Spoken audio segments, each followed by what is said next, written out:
box now. He's had back-to-back fights at the Garden, and we've seen from the ticket sales for this event that I feel like we have a good reputation and relationship with fight fans in the city. So, and obviously if he fights his mandatory, which is Seremeta, the Polish fighter who's 20-0, then it would make sense to come here with such a huge Polish community. So it's not a definite, but it's definitely somewhere, a venue that we're looking at. Why are you guys looking to go the mandatory route with just because we may have to. So well, when you been called, has it? which way? The IBF has. Yes, when you win a vacant title, it's very likely that they'll call a mandatory. They haven't yet, but we're in discussions with them. Again, being a vacant title, we know that Seremeta's pushing for it.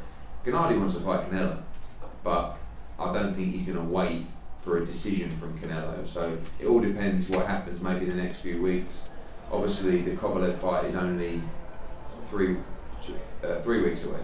So it's not like he can't wait till then, but I don't think he's prepared to wait till December, etc., you know, to have another fight, you know, or wait for a decision to another fight. So if the IBF say that the mandatory is due for a vacant title, which is generally what happens for a vacant belt, then he will jump in and take that fight. And off topic, I'm from Dallas, so I gotta ask, Maurice Hooker going to 147, is there any opponent? He's fighting on December the 13th, which is a card that we'll announce this week. He will be at 147 pounds. I think sometimes, like when a fighter struggles to make weight, they automatically say, I'm moving up. And then after a while they go, oh, maybe I can still make 140. Danny Jacobs is the same. Now he's moving up to 160. Oh, maybe I said, no, because we've seen you make 160 the last 4 or 5 times. It's brutal.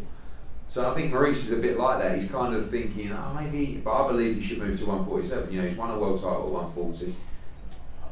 I mean, we especially saw how he had to make weight at Turning Stone for that defence. I mean, he nearly lost his title on the scales.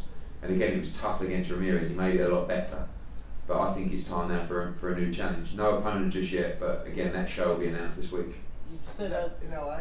Or is that we're actually considering some different venues. Okay. It's likely it will be on the West Coast. Okay. You said December the 13th, that will be Daniel Jacobs' debut at super middleweight, correct? Speaking of Daniel Jacobs and moving up to super middleweight, do you know perhaps who'll be working his corner for that fight? No, I mean, it's not really something I get involved with. I think that's a question for Danny and Keith and those guys. So all I'll do is give him his date and tell him who he's fighting.